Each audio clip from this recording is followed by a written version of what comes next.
আল্লাহর হাবিব এমন কোন দোয়া শিখিয়ে দিবেন যেই দোয়া পড়লে পরে আল্লাহ রাব্বুল আলামিন আমার সন্তানকে হেফাজত করবেন, মুক্তির পথ বের করে দিবেন। আওফ ইবনে মালিক আল-আশজাঈ রাদিয়াল্লাহু তাআলা আনহু আল্লাহর হাবিবের কদম মোবারকায় হাজির হলেন, রাসূলুল্লাহর কাছে সমস্ত ঘটনা খুলে বললেন। আল্লাহর হাবিব বললেন, সাহাবী ইত্তাকিল্লাহ, আল্লাহ রাব্বুল আলামিনকে ভয় করো, আসবির, আর ধৈর্য ধারণ করো। আর তোমাকে আর তোমার স্ত্রীকে একটি আদেশ করেছে, ওয়া আমুরুকা ওয়া ইয়াহা আন তাস্তাগফিরা মিন কওলি লা হাওলা ওয়ালা কুওয়াতা ইল্লা বিল্লাহ। ও সাহাবী, তোমাকে আর তোমার স্ত্রীকে আমি একটি আদেশ করেছি, বেশি বেশি করে তোমরা লা হাওলা ওয়ালা কুওয়াতা ইল্লা বিল্লাহ পড়বে। আল্লাহ চাহেন তো তোমার সন্তানকে মুক্তির ব্যবস্থা স্বয়ং আল্লাহ রাব্বুল আলামিন করবেন। সুবহানাল্লাহ। আমি আমার আলোচনার প্রারম্ভে কোরআনুল আযীমের একটি আয়াত তেলাওয়াত করেছি। এই আয়াতের শুরুর অংশে আল্লাহ পাক বলেছেন, ইয়া আইয়ুহাল্লাযীনা আমানুত্তাকুল্লাহ, হে ঈমানদারেরা আল্লাহকে ভয় করো। সুবহানাল্লাহ। কোন বলেন তো, আল্লাহর ভয় প্রয়োজন আছে না? আল্লাহ আমাদেরকে সৃষ্টি করেছেন, আল্লাহ আমাদেরকে রিজিক দেন, আল্লাহ আমাদেরকে সুস্থ রাখেন, আল্লাহ আমাদেরকে হেদায়েত দান করেছেন, আল্লাহ আমাদেরকে ইসলাম প্রিয় বানিয়েছেন, মুমিন বানিয়েছেন, কত নাজ নেয়ামত আল্লাহ আমাদেরকে দিয়েছেন। বলেন সুবহানাল্লাহ। এজন্য মহান রব্বে কারীমের দরবারে শুকরিয়া জ্ঞাপন করছি। সকলে জবান ছেড়ে পড়ুন আলহামদুলিল্লাহ। লক্ষ কোটি দরুদ ও সালাম প্রেরণ করছে আমাদের প্রিয় নবী, কলিজার টুকরা নবী মুহাম্মদ ইবনে আব্দুল্লাহ, জবান ছেড়ে পড়ুন সাল্লাল্লাহু আলাইহি ওয়া আলিহি ওয়াসাল্লামের প্রতি। সম্মানিত উপস্থিতি, চলুন আমরা আমাদের মূল আলোচনার ভিতরে প্রবেশ করি। আল্লাহ পাক কোরআনুল আযীমের অসংখ্য জায়গায় বলেছেন, ইয়া আইয়ুহাল্লাযীনা আমানুত্তাকুল্লাহ, হে ঈমানদারেরা আল্লাহকে ভয় করো। অসংখ্য জায়গায় ইত্তাকিল্লাহ বা ইত্তাকুল্লাহ, এক বচন কিংবা বহু বচন, অসংখ্য জায়গায় আল্লাহ পাক ব্যবহার করেছেন। আল্লাহকে ভয় করার নির্দেশ দিয়েছেন। এই ভয় করলে পরে আমরা কি পাবো? আমরা তো আল্লাহকে ভয় করব, কিন্তু ভয় করলে আমরা কি পাবো এটা জানার প্রয়োজন আছে না? আসুন সে সম্পর্কে কিছুটা আলোচনা করব ইনশাআল্লাহ। কোরআনুল আযীমের ভিতরে আল্লাহ রাব্বুল আলামিন বলেন, ইয়া আইয়ুহাল্লাযীনা আমানুত্তাকুল্লাহা হাক্কা তুকাতিহি ওয়া লা তামুতুন্না ইল্লা ওয়া আনতুম মুসলিমুন। আল্লাহ রাব্বুল আলামিন বলেন, হে ঈমানদারেরা, ইত্তাকুল্লাহ, তোমরা আল্লাহ রাব্বুল আলামিনকে ভয় করো। হাক্কা তুকাতিহি, যেভাবে ভয় করলে প্রকৃত অর্থে ভয় হয়। ওয়ালা তামুতুন্না ইল্লা ওয়া আনতুম মুসলিমুন, আর মুসলমান না হয়ে অন্ধকার কবরের দিকে পাড়ি জমাবে না। সুবহানাল্লাহ। এই ভয় যদি আমরা করি, আল্লাহ রাব্বুল আলামিন আমাদেরকে কি পুরস্কার দিবেন? কোরআন এবং হাদিসের ভিতরে অসংখ্য পুরস্কারের কথা আল্লাহ রাব্বুল আলামিন আলোচনা করেছেন। কোরআনুল আযীমের ভিতরে আল্লাহ রাব্বুল আলামিন মুত্তাকি বান্দার জন্য ওয়াদা করেছেন সর্বোচ্চ পুরস্কার, সর্বশ্রেষ্ঠ নিয়ামত আল্লাহ রাব্বুল আলামিন মুত্তাকি বান্দাদেরকে দান করবেন। যদি কোনো বান্দা আল্লাহ রাব্বুল আলামিনকে পরিপূর্ণভাবে ভয় করে, আল্লাহর ভয় দ্বারা অন্তরটাকে সাজায়, আল্লাহ পাক ওই বান্দাকে ইন্তেকালের পরে তার কবরটাকে জান্নাতের বাগিচা বানায়া দিবেন। কাল কিয়ামতের ময়দানে হাসর নাসরে তার হিসাব নিকাশ সহজ করে দিবেন। তার লাস্ট ডেস্টিনেশন হিসাবে আল্লাহ রাব্বুল আলামিন চিরস্থায়ী জান্নাতকে অবধারিত করে দিবেন। জবান ছেড়ে পড়ুন সুবহানাল্লাহ। শুধু তাই না, যদি আপনি আল্লাহ রাব্বুল আলামিনকে ভয় করতে পারেন, আল্লাহ রাব্বুল আলামিন আপনার জীবনের तमाम গুনাহ রাশিগুলো maaf করে দিবেন। শুধু তাই না, যদি আপনি আল্লাহ পাককে ভয় করেন, জান্নাতে যাওয়ার জন্য যতটুকু আমল প্রয়োজন ততটুকু আমল করার এই দুনিয়াতে আল্লাহ পাক তৌফিক দান করবেন।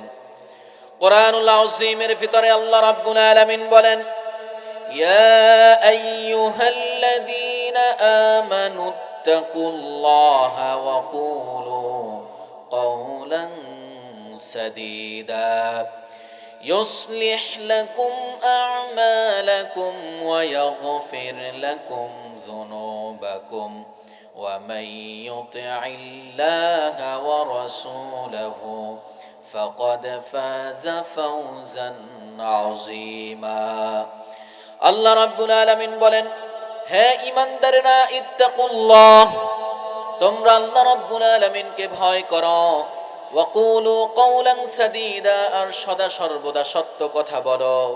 এই দুইটা গুণ যদি তোমরা অর্জন করতে পারো, আমি আল্লাহ পাক তোমাদেরকে দুইটা পুরস্কার দান করব। এক নম্বর পুরস্কার, ইউসলিহ লাকুম আমালাকুম, আমি আল্লাহ পাক তোমাদের সমস্ত আমলগুলোকে পরিশুদ্ধ করে দিব, তথা সমস্ত আমলগুলোকে আমি আল্লাহ পাক কবুল করে নিব। আমরা যে সমস্ত আমল করি তা আল্লাহর কাছে পৌঁছায় কিনা আমাদের মাঝে দ্বিধাদ্বন্দ্ব আছে, ঠিক কিনা বলেন?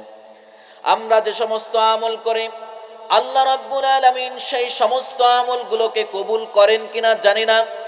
আমরা নামাজ পড়ে, রোজা রাখে, হজ করে, যাকাত দেই, দান করে, সাদাকা করে, সে সমস্ত আমল আল্লাহ পাক কবুল করে কিনা আমাদের জানা নাই। কিন্তু আল্লাহ পাককে যদি পরিপূর্ণভাবে ভয় করেন, ভয় করার মতন যদি ভয় করতে পারেন, আল্লাহ পাক ওয়াদা করেছেন আপনার সমস্ত আমলগুলোকে আল্লাহ পাক কবুল করে নেবেন। জান্নাতে যাওয়ার জন্য যতটুকু আমল প্রয়োজন ততটুকু আমল এই দুনিয়াতে করার তৌফিক দান করবেন, বলেন সুবহানাল্লাহ। শুধু তাই না, ওয়ায়াগফির লাকুম যুনুবাকুম, আল্লাহ পাক আপনাদের জীবনের তামাম গুনাহ রাশিগুলো maaf করে দিবেন, সুবহানাল্লাহ।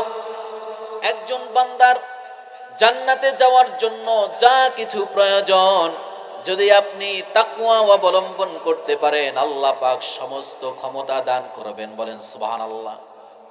আল্লাহ যদি আমল কবুল করে নেয় আর আমাদের জীবনের তামাম গুনাহরাশিগুলো যদি maaf করে দেয়, জান্নাতে যেতে আমাদের আর কোনো বাধা থাকবে না।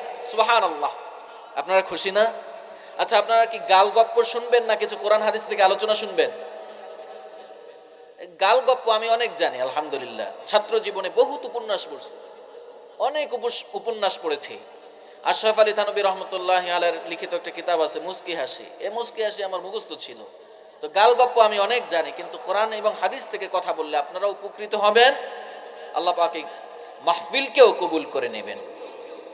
এজন্য আমরা কোরআন থেকে কথা বললে আমরা শুনবো না ইনশাআল্লাহ। প্রিয় ভাইয়েরা আমার, আরেকটু উঁচু লাগবে, তোমার মাইক তো অনেক নিচু।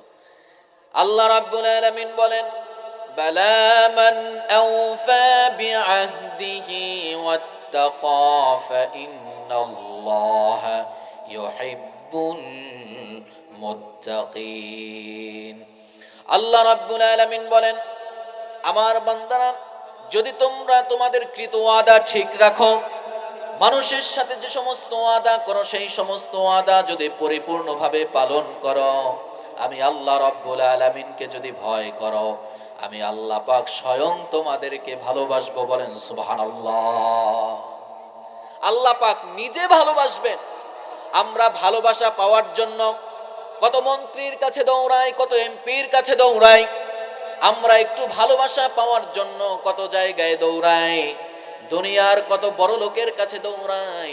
সমস্ত মালিকুল মুলক, রাজাধিরাজ আল্লাহ রাব্বুল আলামিন নিজেই ঘোষণা করেছেন, যদি তোমরা তাকওয়া অবলম্বন করো, স্বয়ং আল্লাহ রাব্বুল আলামিন নিজেই তোমাদেরকে ভালোবাসবেন। জবান ছেড়ে পড়ুন সুবহানাল্লাহ। আল্লাহ পাক নিজে তোমাদেরকে ভালোবাসবেন যদি তাকওয়া অবলম্বন করতে পারো। তাকওয়া অবলম্বন করবেন, আল্লাহর ভয় অন্তরে রাখবেন, ইনশাআল্লাহ। আল্লাহর ভয় অন্তরে থাকলে চুরি করা যায়, ডাকাতি করা যায়, কোন ধরনের অন্যায় অরাজকতা করা যায় না। আমাদের সমাজে যত ধরনের অন্যায় অপরাধ হয় না কেন, সব কিছুর মূলে হচ্ছে তাকওয়ার অভাব। আল্লাহর ভয় নাই অন্তরের ভিতরে, এজন্য মানুষ অন্যায় করে, অপরাধ করে, এরপরে একটু সময় চিন্তা করে না আমার রব আল্লাহ রাব্বুল আলামিন আমাকে দেখছেন। যদি আপনি তাকওয়া অবলম্বন করেন, আল্লাহ পাক আপনাকে সম্মান দান করবেন। বলেন সুবহানাল্লাহ। এই পৃথিবীতে সম্মান কে না চায়? প্রত্যেকটা মানুষই চায় সম্মান। এমপি হওয়ার জন্য কোটি কোটি টাকা খরচ করে, ঠিক কিনা? মন্ত্রী হওয়ার জন্য কোটি কোটি টাকা খরচ করে, কিন্তু এরপরে চাই কি? একটু সম্মান। টাকার বিষয় তো আছেই, টাকাও চায়, সম্মানও চায়, অর্থও চায়, সম্মানও চায়। কিন্তু যদি আপনি আল্লাহর কাছে সম্মানিত হতে চান, লাগবে তাকওয়া। হযরতে বেলাল রাদিয়াল্লাহু তাআলা আনহু, যাকে কেনার জন্য পুরো মক্কাতুল মুকাররমায় কেউ ছিল না, সেই হযরতে বেলাল রাদিয়াল্লাহু তাআলা আনহুর সম্মান ইজ্জত আল্লাহ পাক এত বেশি বাড়িয়ে দিয়েছেন। হযরত ওমরের সময় বাইতুল মালের প্রধান ছিলেন হযরতে বেলাল রাদিয়াল্লাহু তাআলা। সুবহানাল্লাহ। আল্লাহর ভয় মানুষকে কত বেশি সম্মান দান করে, একটা হাদিস শোনাবো। আল্লাহর হাবিব মুহাম্মদ সাল্লাল্লাহু আলাইহি ওয়াসাল্লাম ফজরের নামাজ আদায় করে মসজিদে নববিয়া শরীফায় সকালবেলা হাঁটছেন। একজন সাহাবীর সাথে রাসূলুল্লাহ সাক্ষাৎ হয়ে গেল। হাদিস আল মুবারাকায় ওই সাহাবীর নাম এসেছে হারিসা ইবনু মালিক রাদিয়াল্লাহু তাআলা আনহু। আল্লাহর হাবিব হযরতে হারিসা ইবনু মালিক রাদিয়াল্লাহু তাআলা আনহুকে উদ্দেশ্য করে বললেন, কাইফা আসবাহতা ইয়া হারিসা, হারিসা তোমার সকালটা কেমন কেটেছে? আল্লাহর হাবিবের জলিলুল কদর সাহাবী হযরতে হারিসা ইবনু মালিক রাদিয়াল্লাহু তাআলা আনহু জবাব দিলেন, ইয়া রাসূলুল্লাহ ইয়া হাবিবাল্লাহ, আসবাহতু মুমিনান বিল্লাহি হাক্কা। ওগো আল্লাহর হাবিব, আমার সকালটা প্রকৃত একজন ইমানদার হিসেবে আমি কাটিয়েছি। বলেন সুবহানাল্লাহ। হুজুর বললেন, সাহাবী তুমি কেমনে বুঝলা তুমি প্রকৃত একজন ইমানদার হিসেবে সকাল কাটিয়েছো? আপনারা কি নিজেরা গ্যারান্টি দিয়ে বলতে পারবেন যে আমি প্রকৃত একজন ইমানদার? বলা যায়? তা কার সামনে বলছে? যেই রাসূল নিজেই শরীয়ত প্রণেতা। আল্লাহর হাবিব সাল্লাল্লাহু আলাইহি ওয়াসাল্লাম কোন জিনিসকে পছন্দ করলে আল্লাহ রাব্বুল আলামিন ওই বিষয়টাকে হালাল করে দেন, কোন বিষয়কে অপছন্দ করলে হারাম করে দেন। আল্লাহর হাবিব মদিনাল মুনাওয়ারায় এসে মক্কাতুল মুকাররমার দিকে ফিরে নামাজ পড়তে চাইতেন, বারবার আসমানের দিকে তাকাইতেন। আল্লাহ পাক কিবলা পরিবর্তন করে কাবাকে কিবলা পরিপূর্ণ করে দিলেন, কাবাকে আমাদের জন্য কিবলা বানিয়ে দিলেন শুধুমাত্র আল্লাহর হাবিবের চাওয়ার বদৌলতে।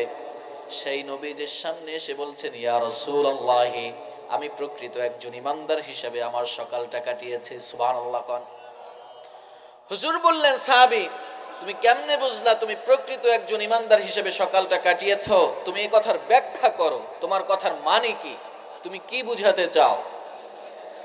সাহাবী বলেন, ইয়া রাসূলুল্লাহ ওয়া ইয়া হাবিবাল্লাহ, ওগো আল্লাহর হাবিব, আমি আমার জীবনে দুনিয়ার সমস্ত লোভ লালসা বাদ দিয়েছি। সমস্ত লোভ লালসা থেকে আমি আমার নিজের অন্তরকে পবিত্র করেছি। দুনিয়ার সামান্যতম লোভ লালসা আমার মধ্যে নাই। ইয়া রাসূলুল্লাহ ওয়া ইয়া হাবিবাল্লাহ, আযাফতু নাফসি আনিদ দুনিয়া, দুনিয়ার কোন ধরনের লোভ লালসা নাই। দুনিয়ার যদি কোনো লোভ লালসা না থাকে, আল্লাহ পাক আপনার জন্য জান্নাতকে ওয়াজিব করে দিবেন। বলেন সুবহানাল্লাহ। কোরআনুল আযীমের ভিতরে আল্লাহ রাব্বুল আলামিন বলেন, ফাআম্মা মান আ'তা ওয়াত্তাকা ওয়া সাদ্দাকা বিল হুসনা ফাসায়াসসিরহু লিল ইউসরা। আল্লাহ রাব্বুল আলামিন বলেন, যদি বান্দা তাকওয়া অবলম্বন করতে পারো, আল্লাহ রাব্বুল আলামিনের ভয় দ্বারা অন্তরকে সাজাতে পারো, আল্লাহ রাব্বুল আলামিন তোমাকে তোমার লাস্ট ডেস্টিনেশন হিসেবে জান্নাতকে অবধারিত করে দিবেন, তোমার জন্য জান্নাতকে ওয়াজিব করে দিবেন। বলেন সুবহানাল্লাহ। ওই সাহাবী বলেন, ইয়া রাসূলুল্লাহ ওয়া ইয়া হাবিবাল্লাহ, ওগো আল্লাহর হাবিব, আযাফতু নাফসি আনিদ দুনিয়া, দুনিয়ার সমস্ত লোভ লালসা থেকে আমি আমার নিজের অন্তরকে পবিত্র রেখেছি। ইয়া রাসূলুল্লাহ ওয়া ইয়া হাবিবাল্লাহ, আল্লাহ পাক এজন্য আমাকে কিছু সম্মান দান করেছে, বলেন সুবহানাল্লাহ। সাহাবী বলেন, ইয়া রাসূলুল্লাহ, আগে যদি আমি আসমানের দিকে তাকাইতাম গো নবীজি, শুধুমাত্র এই নীল আসমান আমি দেখতে পেতাম। এখন যদি আমি আসমানের দিকে তাকাই গো নবীজি, ওয়া কাআন্নী বিআরশি রাব্বি বারিজা, ইয়া রাসূলুল্লাহ ওয়া ইয়া হাবিবাল্লাহ, সরাসরি আমি আরশে মুআল্লা পর্যন্ত দেখতে পাই। সুবহানাল্লাহ কোন। শুধু তাই না, ওয়া কাআন্নী আনজুরু ইলা আহলিল জান্নাতি ইয়াতাজাওয়ারুনা ফিহা, ইয়া রাসূলুল্লাহ ওয়া ইয়া হাবিবাল্লাহ, জান্নাতের ভিতরে একজন আর একজনের সাথে মোলাকাত করছে। জান্নাতের ভিতরে আল্লাহ পাক জান্নাতি বান্দার জন্য যেই নিয়ামত রেখেছেন, সেই সমস্ত নিয়ামত রাজিগুলো আমি এই দুনিয়া থেকে দেখতে পাই। সুবহানাল্লাহ। সাহাবী বলেন, ইয়া রাসূলুল্লাহ ওয়া ইয়া হাবিবাল্লাহ, জান্নাতের নাজ নিয়ামতগুলো আল্লাহ পাক আমাকে দেখার সুযোগ করে দেন। শুধু তাই না, ওয়া কাআন্নী আনজুরু ইলা আহলিন নার ইয়াতাআওয়াউনা ফিহা, ইয়া রাসূলুল্লাহ ওয়া ইয়া হাবিবাল্লাহ, জাহান্নামের ভিতরে আল্লাহ পাক জাহান্নামী বান্দার জন্য যে গজব রেখেছেন, যে আযাব রেখেছেন, সে সমস্ত আযাবগুলো আমি এই দুনিয়া থেকে দেখার সুযোগটুকু পাই, বলেন সুবহানাল্লাহ। যদি আপনি আল্লাহর ওলি হতে চান, বেশি আমলের প্রয়োজন হবে না, শুধুমাত্র 4টা আমল করবেন, আল্লাহর ওলি হয়ে যাবেন। আল্লাহর হাবিব সাল্লাল্লাহু আলাইহি ওয়াসাল্লাম মদিনাল মুনাওয়ারায় এসে সাহাবীদেরকে উদ্দেশ্য করে 4টা কাজের আদেশ করেছেন। আল্লাহর হাবিব বলেন, ইয়া আইয়ুহান নাস, হে মানুষ জাতি, আফশুস সালাম, বেশি বেশি করে সালাম দিবা। ওয়া আত'ইমুত তুআম, মানুষকে খাবার খাওয়াবা। ওয়াসিলুল আরহাম, আত্মীয়তার সম্পর্ক বজায় রাখবা। ওয়াসাল্লু বিল্লাইল, ওই সময় নামাজে দাঁড়ায়া যাবা। ওয়ান্নাসু নিয়াম, যখন মানুষ ঘুমায়া যায়। এই 4টা কাজ যদি তোমরা করতে পারো, আমি রাসূল তোমাদের সাথে ওয়াদা করছি, তাদখুলুল জান্নাতা বিসালাম, নিরাপদে তোমরা আল্লাহর জান্নাতে পৌঁছে যাবে, বলেন সুবহানাল্লাহ। শুধু তাই না, যদি আল্লাহর ভয় অন্তরে চলে আসে, আপনি যখন ইন্তিকাল করবেন, ইন্তিকালের পূর্ব মুহূর্তে আল্লাহ রাব্বুল আলামিন আসমান থেকে ফেরেশতা জমিনে নাজিল করবেন। সেই ফেরেশতা আপনাদেরকে জান্নাতের সুসংবাদ শোনাবে, বলেন সুবহানাল্লাহ।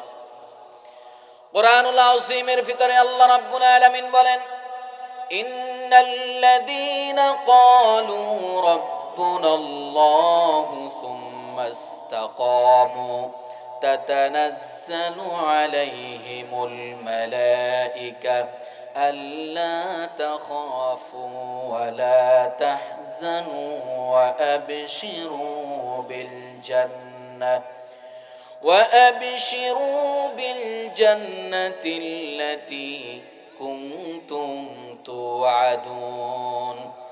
আল্লাহ রাব্বুল আলামিন বলেন, ইন্নাল্লাযীনা ক্বালু রাব্বুনাল্লাহ, নিশ্চয়ই যারা বলে আমার রব আমার আল্লাহ, তুম্মা ইসতাকামু, এই কথার উপরে অবিচল থাকে, অনড় থাকে, তাতানাজ্জালু আলাইহিমুল মালায়েকা, ওই বান্দার যখন ইন্তেকালের সময় চলে আসে, আল্লাহ পাক আসমান থেকে ফেরেশতা জমিনে নাজিল করেন, বলেন সুবহানাল্লাহ। আসমান থেকে ফেরেশতা জমিনে নাজিল হতে থাকে। ওই বান্দার 2টা ভয় থাকে, 2টা টেনশন থাকে। 1 নম্বর ভয় আর টেনশন হচ্ছে, ওই বান্দাই দুনিয়া ছেড়ে চলে যাচ্ছে, আখিরাতের জীবনে তার সাথে কি আচরণ করা হবে তা তো সে জানে না। কবরে, হাসরে, মিজানে তার সাথে কি আচরণ করা হবে তা তো তার জানা নাই। আর অন্যতম আরেকটা চিন্তা করে, আমি আমার সন্তান রেখে যাচ্ছি, স্ত্রী রেখে যাচ্ছি, আত্মীয় স্বজন রেখে যাচ্ছি, আমার স্ত্রী সন্তানের দেখাশোনা কে করবে তাও তো জানা নাই। ওই বান্দায় চিন্তা করতে থাকে, টেনশন করতে থাকে।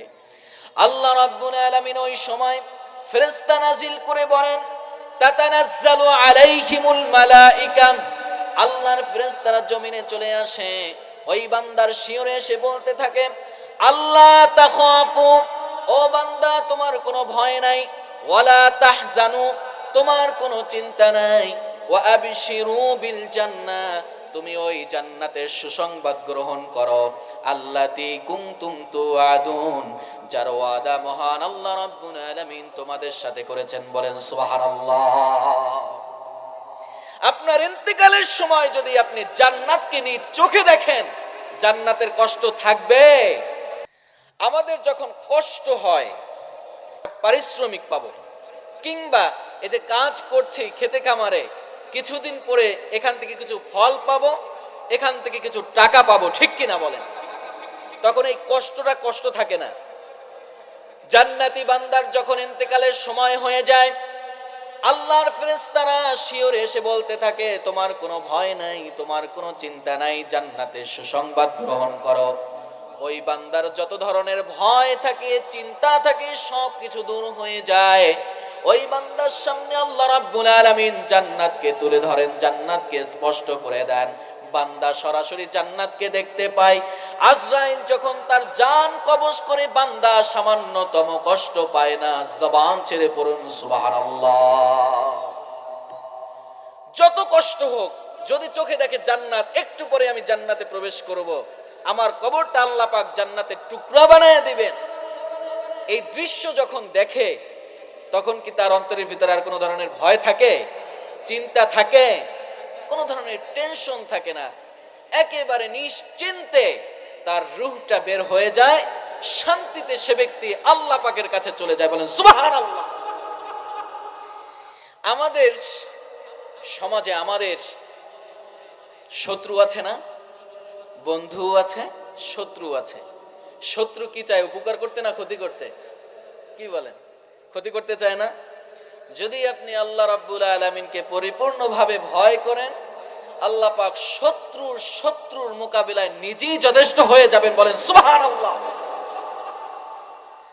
আল্লাহ রাব্বুল আলামিন যদি আপনার জন্য নিজে যথেষ্ট হয়ে যান, তাহলে আপনার কোনো ধরনের টেনশন থাকবে? কোনো ধরনের শত্রু আপনার কোনো ক্ষতি করতে পারবে? পারবে না। কুরআনুল আযীমের ভিতরে আল্লাহ রাব্বুল আলামিন বলেন, ওয়া ইন তাসবিরু ওয়া তাত্তাকু লা ইয়াদুররুকুম কাইদুহুম শাইআ, যদি তোমরা ধৈর্য ধারণ করতে পারো আর আল্লাহ রাব্বুল আলামিনকে ভয় করতে পারো, আমি আল্লাহ রাব্বুল আলামিন তোমাদের যত ধরনের দুশমন রয়েছে, সমস্ত দুশমনের দুশমনি থেকে হেফাজত করব। বলেন সুবহানাল্লাহ। আপনার জীবনের যত দুশমন থাকুক, কোন দুশমন আপনার সামান্যতম ক্ষতি করতে পারবে না। এটা দৃষ্টান্ত দিব।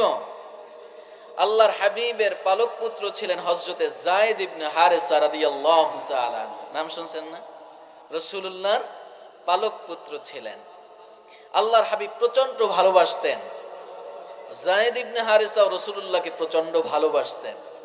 হযরতে যায়েদ ইবনে হারেসা রাদিয়াল্লাহু তাআলা আনহু ওয়া আরদা, তিনি একবার পবিত্র মক্কাতুল মুকাররমা থেকে তায়েফ সফর করবেন। মক্কাতুল মুকাররমা থেকে তায়েফ হচ্ছে 80 মাইলের পথ। কত মাইলের পথ? 80 মাইলের পথ। বর্তমান সময়ে যেরকম বিমান আছে, কার আছে, গাড়ি আছে, এমন কোনো সুযোগ সুবিধা ওই সময় ছিল না।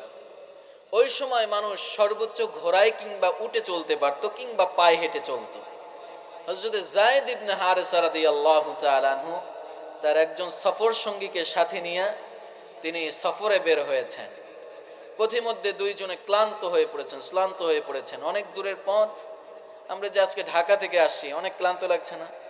গতকালকে বানারীপাড়ায় প্রোগ্রাম করে 4টায় ঢাকায় আসছি, এরপরে 10:30টায় ঢাকা থেকে রওনা করছে, তো ক্লান্ত লাগে না? তো ওই সময় 80 মাইলের পথ তো অনেক পথ। তো হযরতে যায়েদ ইবনে হারেসা বলেন, ভাই চলো আমরা একটু রেস্ট নেই, আমরা একটু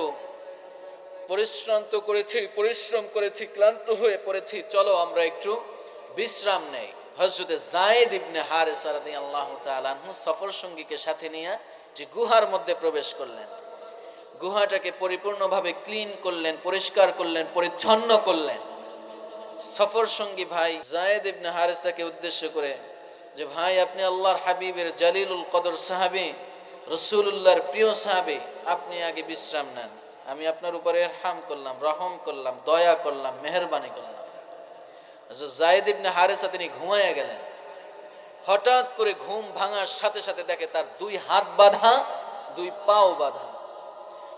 হযরতে যায়েদ ইবনে হারেসা রাদিয়াল্লাহু তাআলা আনহু আশ্চর্য হয়ে জিজ্ঞেস করলেন, ভাই তুমি আমার হাত পা বাঁধছো কেন? ওই মুনাফিক বলল, ওরে যায়েদ, আমি তোমার রাসূলের কোন ধরনের সাহাবী না, আমি একজন ইহুদি। আমি বারবার চেয়েছি তোমার রাসূলকে হত্যা করার জন্য, সুযোগ খুঁজেছি। যতবার তোমার রাসূলকে হত্যা করতে চেয়েছি ততবার তুমি সামনে চলে এসেছো। হযরত যায়েদ ইবনে হারেসা বললেন, লিমা তাকতুলুনি, তুমি আমারে কেন হত্যা করতে চাও? তোমার শত্রুতা রাসূলুল্লাহর সাথে, আমার সাথে তো তোমার কোনো ধরনের শত্রুতা নাই, তুমি কেন আমাকে হত্যা করতে চাও? ওই মুনাফিক বলল, যায়েদ ইবনে হারেসাকে উদ্দেশ্য করে বললেন, ইন্নী আ'লামু আন্না মুহাম্মাদান সাল্লাল্লাহু আলাইহি ওয়া আলিহি ওয়া সাল্লাম ইউহিব্বুক ওয়া আনা উবগিদুক। ও যায়েদ, আমি খুব ভালোভাবে জানি আল্লাহর হাবিব মুহাম্মদ সাল্লাল্লাহু আলাইহি ওয়াসাল্লাম তোমাকে খুব ভালোবাসেন, রাসূলুল্লাহ তোমাকে খুব ভালোবাসেন, তুমিও রাসূলকে খুব ভালোবাসো। তোমাকে মারলে পরে রাসূলুল্লাহ কষ্ট পাবেন, সেই কষ্ট দেখে আমি আমার মনের জ্বালা মিটাবো। বলেন নাউজুবিল্লাহ। তোমার রাসূল কষ্ট পাবে, সেই কষ্ট আমি আমার দুই চোখে দেখব। যায়েদ ইবনে হারেসা কঠিন বিপদের মধ্যে পড়ে গেলেন। আল্লাহ রাব্বুল আলামিনকে ডাক দিয়া বললেন, আগিসনি ইয়া রহমান, ওগো রহমান, তুমি ছাড়া আমার এই মুহূর্তে কোনো আপনজন নাই। ওগো আল্লাহ, এই মুহূর্তে দুনিয়ার কেউ আমাকে সাহায্য করতে পারবে না, কেউ আমাকে সহযোগিতা করতে পারবে না। ওগো আল্লাহ, তুমি চাইলে পরে আমাকে তুমি সাহায্য করতে পারো। যায়েদ ইবনে হারেসা তার তাওয়াক্কুলের লেভেলটাকে 100% করলেন। আল্লাহ রাব্বুল আলামিনের উপরে তাওয়াক্কুল করলেন, ভরসা করলেন। কোন বান্দা যদি আল্লাহ রাব্বুল আলামিনের উপরে পরিপূর্ণ তাওয়াক্কুল করে, আল্লাহ রাব্বুল আলামিনের উপরে ওয়াজিব হয়ে যায় ওই বান্দাকে নিজেই হেফাজত করা। বলেন সুবহানাল্লাহ। আল্লাহ রাব্বুল আলামিন জিবরিলকে আদেশ করলেন, জিবরিল চলে যাও, আমার রাসূলের সাহাবী যায়েদ ইবনে হারেসা কঠিন মুসিবতের ভিতরে পড়ে গেছে। যায়েদ ইবনে হারেসাকে এই মুহূর্তে সেভ করা, হেফাজত করা আমি আল্লাহর উপরে ওয়াজিব। মুনাফিক যাইনা মাত্র হযরত যায়েদ ইবনে হারেসা রাদিয়াল্লাহু তাআলা আনহুর গর্দানের উপরে আঘাত করবে, এমন মুহূর্তে বিকট এক আওয়াজ মুনাফিক শুনতে পেল। কে জানি ডাক দিয়া বলল, ইয়া মুনাফিক লা তাকতুলহু যাইদান আবাদান আবাদা। ওরে মুনাফিক, তুমি যায়েদ ইবনে হারেসাকে কোশ্চিন কালেও হত্যা করতে পারবে না। বলেন সুবহানাল্লাহ। মুনাফিক বাহিরে বের হয়েছে, তিনি চিন্তা করলেন, এত কষ্ট করে পরিশ্রম করে এত দূর পর্যন্ত নিয়ে আসলাম শুধুমাত্র হত্যা করার জন্য, এখন আমার প্ল্যান কি বিফলে যাবে নাকি? বাহিরে বের হয়ে দেখে কেউ নাই, শুধুমাত্র ফাঁকা জায়গা। মুনাফিক আবার ভিতরে প্রবেশ করলেন। যেই না মাত্র হযরত যায়েদ ইবনে হারেসা রাদিয়াল্লাহু তাআলা আনহুর গর্দানের উপরে তরবারি রেখে আঘাত করবে, কে জানি দূর থেকে বলে, বাহির থেকে বলে, ইয়া মুনাফিক লা তাকতুলহু। ওরে মুনাফিক, তুমি যারে হত্যা করতে চাও তারে কোশ্চিন কালেও হত্যা করতে পারবে না। তুমি ওরে হত্যা কইরো না, ওরে হত্যা করতে পারবে না। মুনাফিক তৃতীয়বারের জন্য হযরত যায়েদ ইবনে হারেসাকে হত্যা করার চেষ্টা করলেন।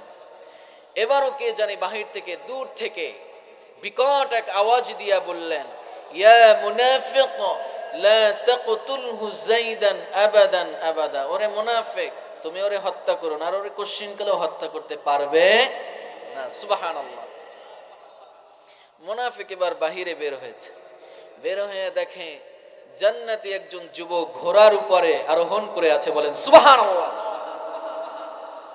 সৌন্দর্যমণ্ডিত একজন যুবক ঘোড়ার উপরে আরোহণ করা অবস্থায় রয়েছে। যুবকটি ঘোড়া থেকে নিচে নামলেন, মুনাফিকের গর্দান বাম হাত দিয়া ধরলেন, ডান হাত দিয়া তরবারি দিয়ে এক আঘাত করলেন, মুনাফিকের গর্দানটা আলাদা করে দিলেন, বলেন সুবহানাল্লাহ। যুবক ভিতরে প্রবেশ করলেন, যায়েদ ইবনে হারেসা রাদিয়াল্লাহু তাআলা আনহুর হাতের বাঁধন খুলে দিলেন, পায়ের বাঁধন খুলে দিলেন। হযরত যায়েদ ইবনে হারেসা রাদিয়াল্লাহু তাআলা আনহু তিনি বললেন, ভাই তুমি এখন কোথা থেকে এসেছো? আমি তো আল্লাহ রাব্বুল আলামিনকে ডেকেছিলাম, আল্লাহ রাব্বুল আলামিন ছাড়া আমাকে এই মুহূর্তে সাহায্য করার কেউ ছিল না। তোমার পরিচয় কি ভাই বলো? ওই যুবক বলে, চাই তোমার ভয়ের কোনো কারণ নাই, তুমি আমাকে ভয় পেও না। আমি আল্লাহ রাব্বুল আলামিনের সব থেকে শক্তিশালী ফেরেশতা, আমি আল্লাহ রাব্বুল আলামিনের সব থেকে শক্তিশালী ফেরেশতা জিবরিল। তোমাকে যখন ওই মুনাফিক হত্যা করতে চেয়েছে, আল্লাহ রাব্বুল আলামিন আমাকে আদেশ করেছেন তোমাকে সেভ করার জন্য। মুনাফিক যখন তোমাকে হত্যা করার জন্য চেয়েছে, প্রথমবার আমি জান্নাত থেকে ডাক দিয়েছি, নিষেধ করেছি। দ্বিতীয়বার তৃতীয় আসমানে, ওয়াফি রিওয়ায়া প্রথম আসমানে, আর তৃতীয়বার তোমার সামনে তায়েফের জমিনে আমি ওই মুনাফিকের গর্দানটা আলাদা করে দিলাম, তোমাকে সেভ করলাম, বলেন সুবহানাল্লাহ। আল্লাহ রাব্বুল আলামিন বলেন, ওয়া ইন তাসবিরু ওয়া তাত্তাকু লা ইয়াদুররুকুম কাইদুহুম শাইআ। যদি তোমরা ধৈর্য ধারণ করো, আমি আল্লাহ রাব্বুল আলামিনকে পরিপূর্ণভাবে ভয় করো, আমি আল্লাহ পাক তোমাদেরকে সমস্ত ধরনের বিপদ আপদ থেকে হেফাজত করব, বলেন সুবহানাল্লাহ। যদি আল্লাহ রাব্বুল আলামিনকে পরিপূর্ণভাবে ভয় করেন, আল্লাহ আপনাদেরকে সমস্ত বিপদ থেকে হেফাজত করবেন, শত্রুর মোকাবিলায় যথেষ্ট হয়ে যাবেন। যদি আপনি আল্লাহ রাব্বুল আলামিনকে পরিপূর্ণভাবে ভয় করেন, আল্লাহ পাক আপনার জীবনের সমস্ত গুনাহরাশিগুলো মাফ করে দেবেন, বলেন সুবহানাল্লাহ। আর আপনার লাস্ট ডেস্টিনেশন জান্নাত বানায়া দিবেন। আমাদের লাস্ট ডেস্টিনেশন কোথায় চাই? জান্নাত চাই। আমাদের শেষ ঠিকানা কোথায় চাই? জান্নাত চাই। আমরা সবাই আশা করি, আমরা সবাই আশাবাদী যে আমরা ইনশাআল্লাহ জান্নাতে যাব। তবে আমাদের মাঝে যদি কেউ এমনটা চান যে না একটু জাহান্নাম থেকে ঘুরে ফিরে আসি, এমন কারো ইচ্ছা আছে নাকি? হ্যাঁ, নামাজ বাদ দিবেন? আচ্ছা বলেন তো, আল্লাহরে ভয় করলে নামাজ বাদ দেওয়া যায়? চুরি করা যায়, ডাকাতি করা যায়, খুন খারাপি করা যায়, নির্বাচনের সময় আরেকজনকে হত্যা করা যায়? যদি আপনি আল্লাহ রাব্বুল আলামিনকে ভয় করেন, এ জাতীয় কোন ধরনের অন্যায় অপরাধ আপনার কাছ থেকে হবে। আর একটা পুরস্কারের কথা বলবো, যদি আপনি আল্লাহ পাককে ভয় করেন, সূরাতুত তালাকের ভিতরে আল্লাহ পাক বলেন, তাহলে আল্লাহ পাক আপনার সমস্ত গুনাহ মাফ করে দিবেন, বলেন সুবহানাল্লাহ। আল্লাহ রাব্বুল আলামিন বলেন, ওয়া মান ইয়াত্তাকিল্লাহা ইউকাফির আনহু সাইয়্যাতিহি ওয়া ইউযিম লাহু আজরা। আল্লাহ রাব্বুল আলামিন বলেন, যেই বান্দা আল্লাহ পাককে পরিপূর্ণভাবে ভয় করবে, ভয় করার মতন ভয় করবে, আল্লাহ রাব্বুল আলামিন ওই বান্দার জীবনের তামাম গুনাহরাশিগুলো মাফ করে দিবেন। আর তার জীবনের জন্য তার লাস্ট ডেস্টিনেশন হিসাবে তার পরবর্তী জীবনে আল্লাহ পাক জান্নাতকে অবধারিত করে দিবেন, বলেন সুবহানাল্লাহ। আজরুন আযীম, আল্লাহ পাক মহা পুরস্কার দান করবেন। আর আল্লাহ পাকের সর্বশ্রেষ্ঠ নিয়ামত জান্নাত দান করবেন। আল্লাহ রাব্বুল আলামিন যত নিয়ামত আমাদের জন্য সাজিয়ে রেখেছেন, সবগুলাই মুত্তাকি বান্দার জন্য রেখেছে, বলেন সুবহানাল্লাহ। একজন মানুষ যখন প্রথম ঈমান আনে, কাফের থেকে যখন ইসলাম গ্রহণ করে ঈমান আনে, তখন সে হয় মুমিন। এরপরে কোরআনুল আযীমের পরিপূর্ণ বিধি বিধান মানলে পরে হয় মুসলিম। আল্লাহ কোরআনে আদেশ করেছেন না, নিষেধ করছেন না, সে সমস্ত আদেশ পালন করলে, নিষেধ মানলে পরে হয় মুসলিম। আর যদি আল্লাহ রাব্বুল আলামিনকে ভয় করে সমস্ত অন্যায় অপরাধ থেকে নিজেকে মুক্ত রাখে, সে ব্যক্তি হয়ে যায় মুত্তাকি। আর এই মুত্তাকি বান্দার চূড়ান্ত রূপ হচ্ছে মুহসিন। আপনি যদি মুহসিন হয়ে যান, আপনার এক সেকেন্ডের জন্য জাহান্নামে যাওয়া লাগবে না। আপনার ইন্তেকালের পরে আল্লাহ পাক আপনার কবরটাকে জান্নাতের বাগিচা বানায় দেবেন। বলেন সুবহানাল্লাহ। কাল কিয়ামতের ময়দানে আল্লাহ রাব্বুল আলামিন আপনার হিসাব নিকাশ সহজ করে দিবেন, আর আপনার বসবাসের জন্য আল্লাহ পাক জান্নাতকে অবধারিত করে দিবেন। বলেন সুবহানাল্লাহ। এর থেকে বেশি কি চানা? এরপরে আরেকটা বিষয় বলে, আরেকটা পুরস্কারের কথা বলবো। যদি আপনি আল্লাহ রাব্বুল আলামিনকে ভয় করেন, তাহলে আল্লাহ পাক আপনার সমস্ত সংকটময় মুহূর্ত থেকে উত্তরণের পথ বের করে দিবেন। আচ্ছা বলেন তো, আমাদের জীবনে অনেক সময় আমরা বিভিন্ন সংকটময় মুহূর্তে পড়ি না? কোনো সময় টাকা পয়সা নিয়ে ঝামেলায় পড়ি, অর্থ সম্পদ নিয়ে আমাদের কিছু টানাপোড়েন থাকে, ঠিক না? কি বলে? আর যে সময় অর্থ সম্পদ নিয়ে একটু টানাপোড়েনের ভিতরে থাকি, তখন আল্লাহর গালি দেয়, আল্লাহ মোরে ছাড়া অন্য কেউ দেখে না। এটা আমাদের ভাষা, এই বরিশালে বলে, এখানে বলে না, রংপুরে বলে আল্লাহ কি মোরে ছাড়া অন্য কেউ দেখে না। এটা বেশি বলে আমাদের মা বোনরা। মা বোনরা আছে প্যান্ডেলে, এরা বলে যে আল্লাহ কি মোরে ছাড়া অন্য কেউ দেখেন। অথচ আপনি যদি সংকটময় মুহূর্তের ভিতরে পড়ে যান, আপনার অর্থ সম্পদ নিয়ে কিছুটা সংকট হয়, আপনি সেই সময় আল্লাহ রাব্বুল আলামিনকে ভয় করবেন, আল্লাহর কাছে সমস্ত ধরনের বিপদ আপদ থেকে মুক্তি চাইবেন। আল্লাহ রাব্বুল আলামিন সমস্ত সংকটময় মুহূর্ত থেকে উত্তরণের পথ বের করে দিবেন। বলেন সুবহানাল্লাহ। আপনারা চান না যে আল্লাহ আপনাদের সমস্ত সংকটময় মুহূর্ত থেকে উত্তরণের পথ বের করে দেন? যদি আপনি আল্লাহ পাককে ভয় করেন, আল্লাহ সমস্ত বিপদ আপদ থেকে হেফাজত করবেন, সমস্ত সংকটময় মুহূর্ত থেকে উত্তরণের পথ বের করে দেবেন। সুবহানাল্লাহ। কুরআনুল আযীমের ভিতরে আল্লাহ রাব্বুল আলামিন বলেন, ওয়া মান ইয়াত্তাকিল্লাহা ইয়াজআল লাহু মাখরাজা ওয়া ইয়ারযুকুহু মিন হাইথু লা ইয়াহতাসিব। আল্লাহ রাব্বুল আলামিন বলেন, আর যে বান্দা আল্লাহ রাব্বুল আলামিনকে পরিপূর্ণভাবে ভয় করবে, আল্লাহ রাব্বুল আলামিন ওই বান্দার সমস্ত সংকটময় মুহূর্ত থেকে উত্তরণের পথ বের করে দিবেন, আর এমন জায়গা থেকে রিজিকের ব্যবস্থা করবেন যা বান্দা কোনোদিন কল্পনাও করতে পারে নাই।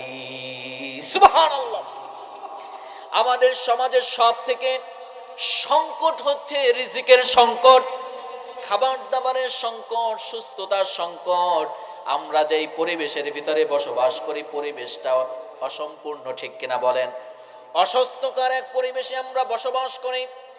সেই পরিবেশে থেকে যদি আপনি আল্লাহ রাব্বুল আলামিনের কাছে সুস্থতা চান, আল্লাহ রাব্বুল আলামিনকে ভয় করবেন, আল্লাহ রাব্বুল আলামিন সমস্ত সংকটময় মুহূর্ত থেকে উত্তরণের পথ বের করে দিবেন। রিজিককে আল্লাহ পাক এমন জায়গা থেকে দিবেন যা কোনোদিন কল্পনাও করতে পারেন নাই।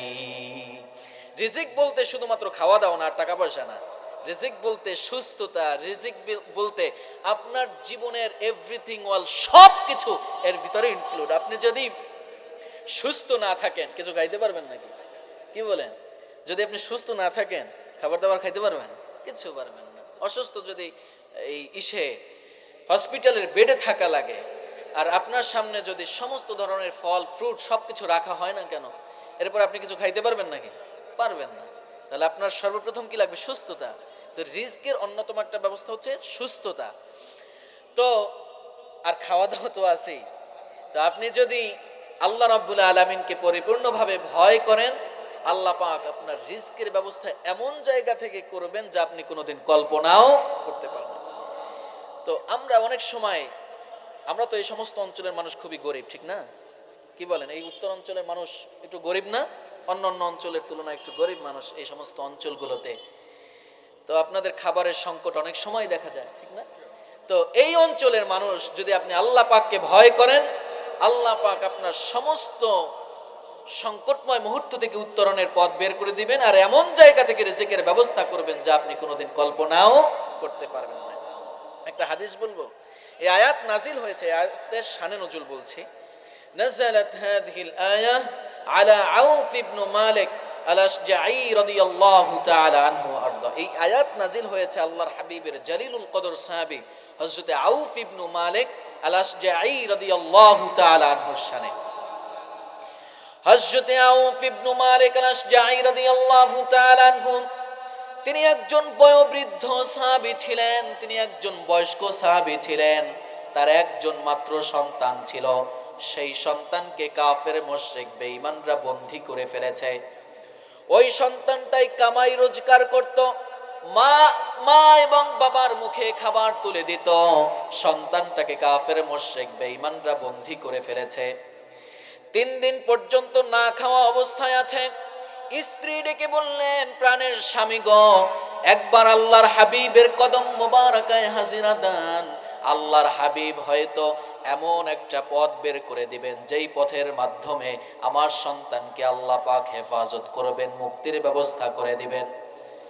আল্লাহর হাবিব এমন কোন দোয়া শিখিয়ে দিবেন যেই দোয়া পড়লে পরে আল্লাহ রাব্বুল আলামিন আমার সন্তানকে হেফাজত করবেন, মুক্তির পথ বের করে দিবেন। আউফ ইবনে মালিক আল-আশজাঈ রাদিয়াল্লাহু তাআলা আনহু আল্লাহর হাবিবের কদম মোবারকায় হাজির হলেন। রাসূলুল্লাহর কাছে সমস্ত ঘটনা খুলে বললেন। আল্লাহর হাবিব বললেন, সাহাবী ইত্তাকিল্লাহ, আল্লাহ রাব্বুল আলামিনকে ভয় করো, আসবির, আর ধৈর্য ধারণ করো। আর তোমাকে আর তোমার স্ত্রীকে একটি আদেশ করেছে, ওয়া আমুরুকা ওয়া ইয়াহা আন তাস্তাগফিরা মিন কওলি লা হাওলা ওয়ালা কুওয়াতা ইল্লা বিল্লাহ।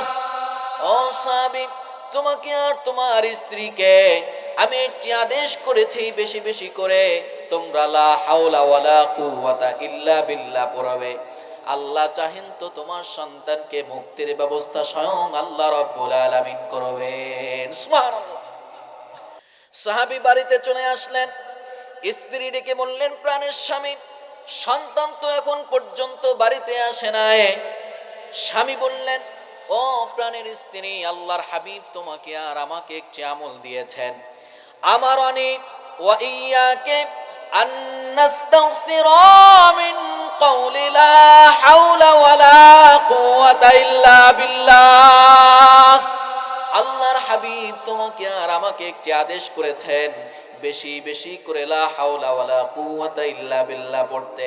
আল্লাহ রাব্বুল আলামিন চাহেন তো আমার সন্তানকে হেফাজত করবেন, মুক্তির ব্যবস্থা করে দিবেন। সুবহানাল্লাহ। সাহাবী এবং তার স্ত্রী বেশি বেশি করে লা হাওলা ওয়ালা কুওয়াতা ইল্লা বিল্লাহ পড়তে লাগলেন। আল্লাহ রাব্বুল আলামিন জিবরিলকে আদেশ করলেন, জিবরিল চলে যাও, আমার সাহাবীর সন্তানকে মুশরিকরা আটক করে ফেলেছে, আমি রব্বুল আলামিনের উপরে ওয়াজিব হচ্ছে তাকে হেফাজত করা।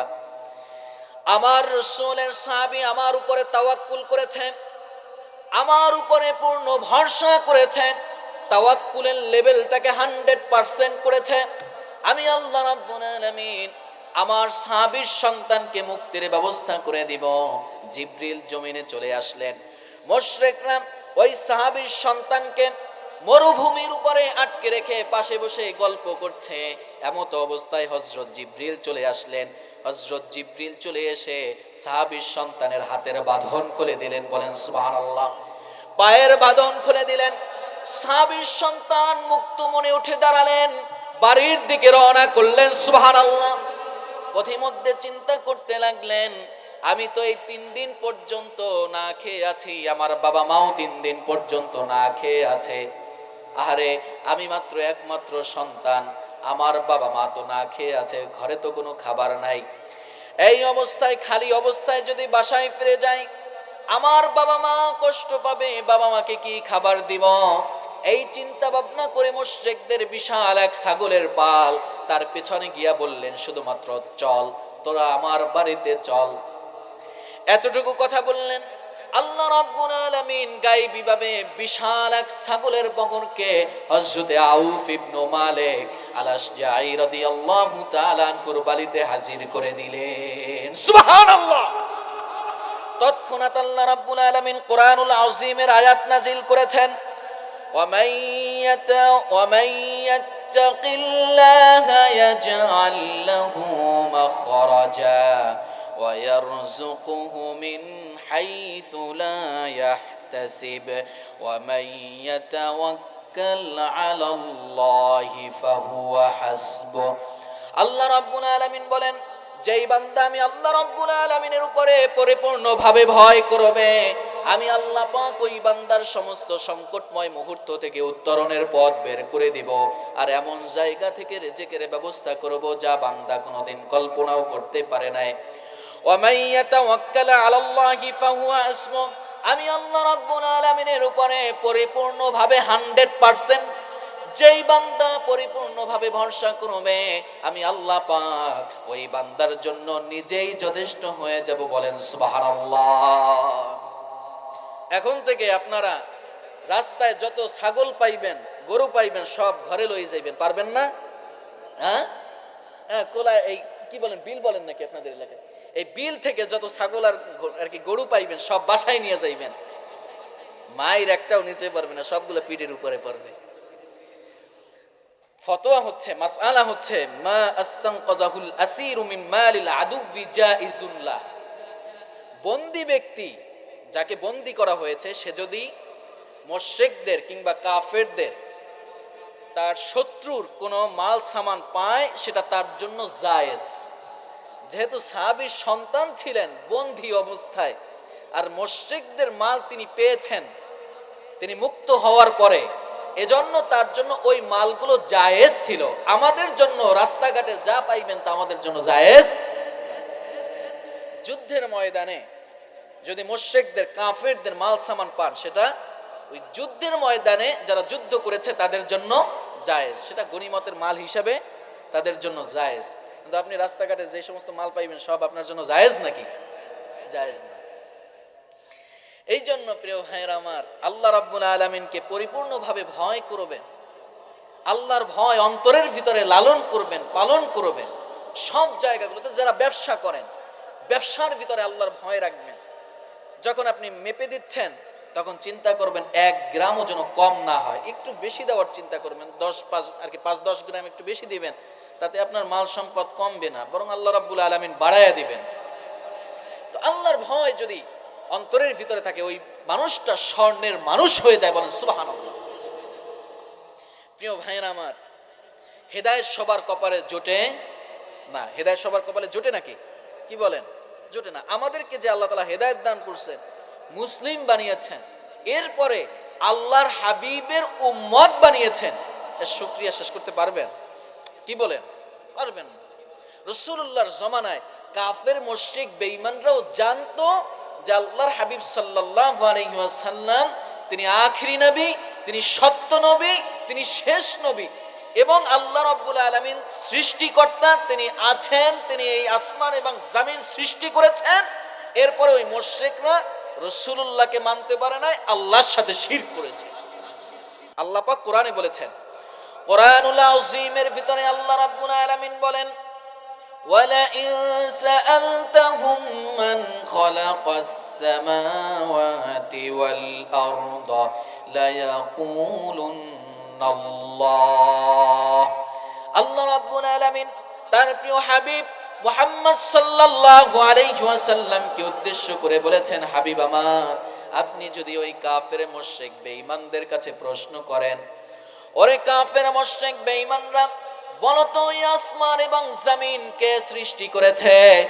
সমস্ত কাফের মুশরিক বেঈমানরা সমস্বরে জবাব দিবে, লা ইয়াকুলুন্নাল্লাহ, এই আসমান এবং জমিন যিনি সৃষ্টি করেছেন তিনি হচ্ছেন মহান আল্লাহ রাব্বুল আলামিন। সুবহানাল্লাহ। তো এই কাফের মুশরিক বেঈমানরা সবাই জানতো এই আসমান এবং জমিন আল্লাহ সৃষ্টি করেছেন, রাসূলুল্লাহ সত্য নবী। এমন কি আবু জাহেল, আবু লাহাব, উতবা, সাইবা, ওয়ালিদ ইবনে মুগীরা, আবুল বুখতারি থেকে শুরু করে মক্কার সমস্ত বড় বড় কাফেররাও জানতো রাসূলুল্লাহ শেষ নবী। এরপরে এরা ঈমান আনতে পারে। আপনাদের এখানের মাওলানা হাবিবুল্লাহ সাহেব আমাকে তাকওয়া সম্পর্কে আর শিরক সম্পর্কে দুইটা বিষয় আলোচনা করতে বলেছেন। তা আমি তো বলছি যে ভাই দুইটা বিষয় আলোচনা করবো কেমনে? তিনি বলছেন তাহলে শেষে একটু টাচ দিয়ে যাইয়েন। তো দেখেন, সমস্ত মুশরিকরা তারা জানতো যে আল্লাহ আছেন, তারপরেও ঈমান আনতে পারে নাই। এটা দৃষ্টান্ত দিব। আবু জাহেল রাসূলুল্লাহকে কেমন করে চিনতে পেরেছিল একটি হাদিস শোনাই, তাহলে আরো ভালো করে বুঝতে পারবেন। পুরো জাজিরাতুল আরবে সব থেকে বড় কবি ছিল ওয়ালিদ ইবনে মুগীরা। জাজিরাতুল আরবে অনেক বড় কবি ছিল, সব থেকে বড় কবি ছিল। আবু জাহেল ওয়ালিদ ইবনে মুগীরার বাড়িতে গিয়া বলল, বন্ধু তুমি একটু মুহাম্মদ ইবনে আব্দুল্লাহর বাড়িতে যাও, তার কাছে যাও, গিয়ে দেখো মুহাম্মদ ইবনে আব্দুল্লাহ মানুষকে এমন কি বলে যা যা শুনলে পরে মানুষজন আমাদের বাপ দাদাদের ধর্ম ছেড়ে দেয়, তার ধর্ম গ্রহণ করে নেয়। ওয়ালিদ ইবনে মুগীরা আল্লাহর হাবিবের কদম মোবারকায় চলে আসলেন। রাসূলুল্লাহ দারুল আরকামে অবস্থান করছিলেন। ওয়ালিদ ইবনে মুগীরা যেই না মাত্র রাসূলুল্লাহর কাছে আসলেন, আল্লাহর হাবিব ওয়ালিদ ইবনে মুগীরাকে কোনো ধরনের প্রশ্ন করার সুযোগ দিলেন না, শুধুমাত্র কোরআনুল আযীম থেকে একটি আয়াত তেলাওয়াত করে শোনায়া দিলেন। আল্লাহ রাব্বুল আলামিন বলেন, ইন্নাল্লাহা ইয়া'মুরু বিল আদলি ওয়াল ইহসানি ওয়া ইতা'i যিল কুরবা ওয়া ইয়ানহা আনিল ফাহশাই ওয়াল মুনকারি ওয়াল বাগই ইয়া'iদুকুম লা'আল্লাকুম তাযাক্কারুন। আল্লাহর হাবিব কোরআনুল আযীম থেকে মাত্র একটি আয়াত তেলাওয়াত করে ওয়ালিদ ইবনে মুগীরার সামনে পেশ করলেন। ওয়ালিদ ইবনে মুগীরা চিৎকার দিয়ে যা বলেছে হুবহু বুখারীর ভিতরে কোট করা হয়েছে। ওয়ালিদ ইবনে মুগীরা চিৎকার দিয়ে বলল, ওয়াল্লাহি ইন্না লাহু লাহালাওয়া ওয়া ইন্না আলাইহি লাতালাওয়া। ওগো আল্লাহর হাবিব মুহাম্মদ সাল্লাল্লাহু আলাইহি ওয়াসাল্লাম, আপনি যা আমার সামনে পড়ে শোনালেন তা বারবার শুনতে ইচ্ছা হয়। আপনি আমার সামনে যেই কোরআন তেলাওয়াত করে শোনালেন সেই কোরআন মিষ্টির থেকেও মিষ্টান্ন।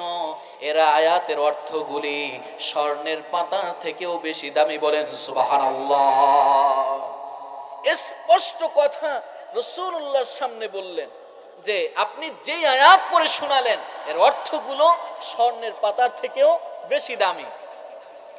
ওয়ালিদ ইবনে মুগীরা যখন বাড়িতে ফিরে আসলেন, আবু জাহেল ওয়ালিদ ইবনে মুগীরার বাড়িতে চলে গেল, গিয়া বলল, বন্ধু মুহাম্মদ ইবনে আব্দুল্লাহর বাড়িতে গিয়েছিলা কিনা?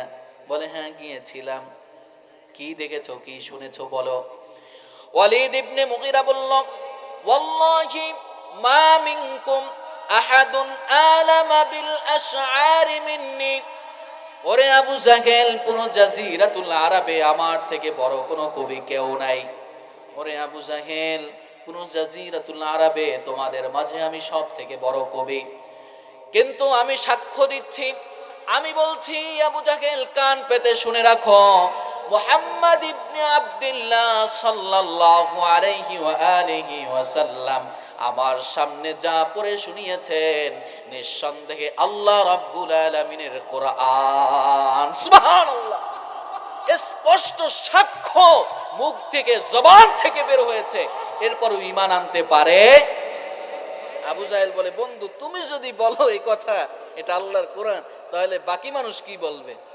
ওয়ালিদ ইবনে মুগীরা বলল, তাহলে কি বলবো বলো বন্ধু? বলে, তুমি বলবা মুহাম্মদ ইবনে আব্দুল্লাহ একজন জাদুকর, তার কাছে যেই যায় জাদুর মাধ্যমে বাপ দাদার ধর্ম ত্যাগ করায় দেয়, নিজের ধর্মে দীক্ষিত করে দেয়। বলে নাউজুবিল্লাহ। আসলে কি এটা? রাসূলুল্লাহর জমান থেকে ওই সময় যারাই কোরআন তেলাওয়াত শুনতেন তারাই ইসলামের প্রতি আকৃষ্ট হয়ে যেতেন, তারাই ইসলামের প্রতি মনোমুগ্ধ হয়ে যেতেন, তারা ইসলাম গ্রহণ করে নিতেন। বলেন সুবহানাল্লাহ। আর একটা হাদিস শোনাবো।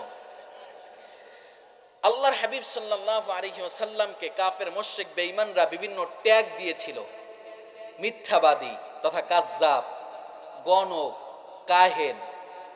রাসূলুল্লাহকে বলেছিল সাহের, জাদুকর, বিভিন্ন ধরনের ট্যাগ। আমাদের সমাজে আছে না? আমাদেরকে অনেক সময় অনেকে বিভিন্ন ট্যাগ লাগায় না? এই সমস্ত ট্যাগ ওই সময়ও ছিল। রাসূলুল্লাহকে মিথ্যাবাদী বলতো।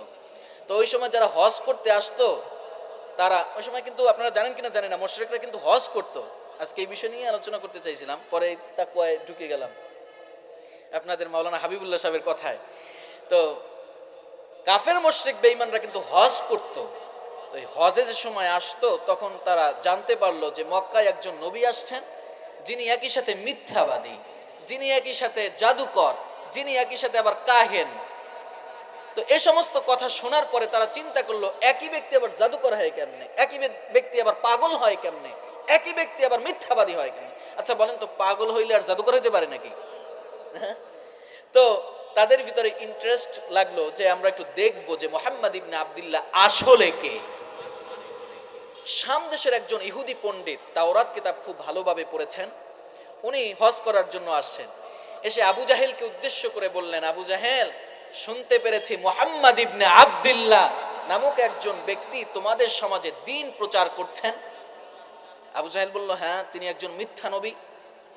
তো ইহুদি পণ্ডিত বললেন, বুঝলাম তিনি একজন মিথ্যা নবী, তবে আবু জাহেল তুমি বলো তো, প্রধান অতিথি আসছে নাকি, বলো তো আবু জাহেল, মুহাম্মদ ইবনে আব্দুল্লাহ যদি প্রকৃত অর্থেই মিথ্যা নবী হয়ে থাকেন তাহলে আমি অবশ্যই বুঝবো, কারণ আমি তাওরাত কিতাব খুব ভালোভাবেই পড়েছি। তো আবু জাহেল বলল, ভাই তোমারে রাসূলুল্লাহর কাছে নেওয়া যাইবে না। তো ইহুদি পণ্ডিত বড় জ্ঞানী মানুষ, তিনি বললেন, কেন নেওয়া যাইবে না বলো? তুমি আমার বাপ দাদার ধর্ম ছেড়ে দিবা, তোমার ধর্ম ছেড়ে দিয়ে তার ধর্ম গ্রহণ করবা। ইহুদি পণ্ডিত বললেন, আবু জাহেল শোনো, ওয়াল্লাহি রাব্বিল কাবা, কাবার রব আল্লাহর কসম করে বলেছে, যদি মুহাম্মদ ইবনে আব্দুল্লাহ যদি মিথ্যা নবী হয়ে থাকে কশ্চিনকালেও আমি তার ধর্ম গ্রহণ করব না। যদি সে জাদুকর হয়ে থাকে, সে মিথ্যা নবী হয়ে থাকে, অবশ্যই আমি বুঝতে পারবো, কারণ আমি তাওরাত কিতাব খুব ভালোভাবে পড়েছি। আবু জাহেল বলল, ভাই তুমি যদি আমার সাথে ওয়াদা করতে পারো মুহাম্মদ ইবনে আব্দুল্লাহর দরবারে যাওয়ার পরে তুমি ইসলাম গ্রহণ করবে না, তাহলে তোমাকে নিয়ে যাব। ইহুদি পণ্ডিত বললেন, কোশ্চিন কালেও নয়। আবু জাহেল ইহুদি পণ্ডিতকে সাথে নিয়ে আল্লাহর হাবিবের কদম মোবারকায় উপস্থিত হলেন। রাসূলুল্লাহ দারুল আরকামে অবস্থান করছিলেন। ইহুদি ওই পণ্ডিত তাওরাত কিতাব খুব ভালোভাবেই পড়েছে, রাসূলুল্লাহর বিস্তারিত বর্ণনাও তিনি পেয়েছিলেন। রাসূলুল্লাহর নূরময় চেহারা মোবারক দেখার সাথে সাথে তিনি বুঝতে পারলেন মুহাম্মদ ইবনে আব্দুল্লাহ সাধারণ কোনো মানুষ নয়। যেই মানুষের ভিতরে, যেই মানুষের চেহারায় এত বেশি নূর চমকায়, সেই মানুষ কোশ্চিনকালেও মিথ্যাবাদী হতে পারে না। এই চিন্তা করে রাসূলুল্লাহর সামনে হাঁটু গেড়ে বসে পড়লেন আর বললেন, ইয়া রাসূলুল্লাহি ওয়া ইয়া হাবিবাল্লাহ, আপনি মানুষকে কোন পথে আহ্বান করেন, কোন পথের দাওয়াত দেন? হুজুর কোরআনুল আযীমের মাত্র 2টা আয়াত পড়ে শোনালেন। বলেন সুবহানাল্লাহ। আল্লাহ রাব্বুল আলামিন বলেন, ইন্না আরসালনাকা শাহিদাও ওয়া মুবাশশিরাও ওয়া নাযীরা ওয়া দাঈয়ান ইলাল্লাহি বিইذনিহি ওয়া সিরাজাম মুনীরা। সুবহানাল্লাহ। আল্লাহ রাব্বুল আলামিন বলেন, ইন্না আরসালনাকা শাহিদা, নবীকে মুহাম্মদ সাল্লাল্লাহু আলাইহি ওয়া আলিহি ওয়াসাল্লাম, আমি আল্লাহ পাক আপনাকে সাক্ষ্যদাতা হিসেবে দুনিয়ায় প্রেরণ করেছি। আপনি আপনার উম্মতের সাক্ষ্য দিবেন, আপনি মানুষের সাক্ষ্য দিবেন। ওয়া মুবাশশিরাও ওয়া নাযীরা, জান্নাতের সুসংবাদ দিবেন, জাহান্নাম থেকে মানুষদেরকে সতর্ক করবেন। বলেন সুবহানাল্লাহ। রাসূলুল্লাহর জবান থেকে ইহুদি পণ্ডিত মাত্র কোরআনুল আযীমের 2টা আয়াত শোনার পরে রাসূলুল্লাহর সামনে চোখের পানি ছেড়ে দিয়া বললেন, ইয়া রাসূলুল্লাহি ওয়া ইয়া হাবিবাল্লাহ, মন তো ভরে নাই হুজুর, আর একবার পড়ে শোনান। আল্লাহর হাবিব দ্বিতীয়বার পড়ে শোনালেন। ইহুদি পণ্ডিত বলেন, ইয়া রাসূলুল্লাহি, বারবার শুনতে ইচ্ছা হয়, আবার পড়ে শোনান। রাসূলুল্লাহ 3বার পড়ে শোনালেন। ইহুদি পণ্ডিত আল্লাহর হাবিবের দিকে তাকায়া বললেন, ইয়া রাসূলুল্লাহি ওয়া ইয়া হাবিবাল্লাহ, ওগো আল্লাহর হাবিব, আপনার জান্নাতে হাত 2টা আগায়া দেন, আর দেরি করতে চাই না, আপনার হাতের উপরে হাত রেখে এই মুহূর্তে মুসলমান হতে চাই। সুবহানাল্লাহ। ইহুদি পণ্ডিত পড়ে নিলেন, আশহাদু আল্লা ইলাহা ইল্লাল্লাহু ওয়া আশহাদু আন্না মুহাম্মাদান আবদুল্লাহি ওয়া রাসূলুহু। সুবহানাল্লাহ। তো ওই ইহুদি পণ্ডিত তিনি বললেন যে আবু জাহেল, তোর তো চোখ নাই, তুই তো দেখতে পাও না। আবু জাহেল জিজ্ঞেস করলেন, ভাই তুমি কোরআন থেকে মাত্র 2টা আয়াত শুনলা, এই 2টা আয়াত শোনার সাথে সাথেই তুমি তোমার বাপ দাদার ধর্ম ছেড়ে দিলা আর মুহাম্মদ ইবনে আব্দুল্লাহর ধর্ম গ্রহণ করে নিলা। মুহাম্মদ ইবনে আব্দুল্লাহ এমন কি বলেছে বলো? তো ইহুদি পণ্ডিত বললেন, আবু জাহেল, তোর কান নাই, তুই এজন্য শুনতে পাও নাই, তোর অন্তর নাই, যার কারণে তুই উপলব্ধি করতে পারো নাই। মুহাম্মদ ইবনে আব্দুল্লাহ সাল্লাল্লাহু আলাইহি ওয়াসাল্লাম যা পড়েছেন নিঃসন্দেহে আল্লাহর কোরআন। বলেন সুবহানাল্লাহ। তিনি বললেন, ওয়াল্লাহি লাকাদ সামি'তু কাওলাল কাহানা ওয়া কাদ সামি'তু কাওলাশ শুআরা। ওরে আবু জাহেল, আমি আমার জীবনে বহুত কবিদের কবিতা শুনেছি, বহুত গণকের গণনা শুনেছি, কিন্তু মুহাম্মদ ইবনে আব্দুল্লাহ সাল্লাল্লাহু আলাইহি ওয়াসাল্লাম আমাদের সামনে যা পড়ে শোনালেন তা কোনো কবির কবিতা নয়, তা কোনো গণকের গণনা নয়, নিঃসন্দেহে আল্লাহ রাব্বুল আলামিনের পবিত্র কোরআন। সুবহানাল্লাহ। এই জন্য আল্লাহ পাক আমাদেরকে যে হেদায়েত দান করেছেন, আমাদেরকে ইসলাম গ্রহণ করার তৌফিক দান করেছেন, আমাদেরকে যে মুমিন বানিয়েছেন, এজন্য আমরা খুশি না বেজার? বেজার হওয়ার তো প্রশ্নই আসে না, অবশ্যই আমরা খুশি। এই খুশি হয়েছেন যারা যারা, তারা একটু শুকরাতান একেবারে জবান ছেড়ে পড়ুন, আলহামদুলিল্লাহ রব্বানা লাকাল হামদ হামদান কাসীরান তাইয়িবান মুবারাকান ফীহি। আল্লাহ রাব্বুল আলামিন আমাদের আলোচনাকে কবুল ও মঞ্জুর করেন। সকলে বলি আল্লাহুম্মা আমিন। যতক্ষণ কথাবার্তা বললাম, এই কথার ভিতরে যদি কোনো ভুল ত্রুটি হয়ে থাকে, আল্লাহ তার নিজ গুণে ক্ষমা করে দেন। আর যা বললাম এই অনুযায়ী আমাকে এবং আপনাদেরকে আমল করার তৌফিক এনায়েত করেন। সকলে বলি আল্লাহুম্মা আমিন। ওয়া আখির দাওয়ানা আনিল হামদুলিল্লাহি রাব্বিল আলামিন। আসসালামু আলাইকুম ওয়া রাহমাতুল্লাহি ওয়া বারাকাতুহু।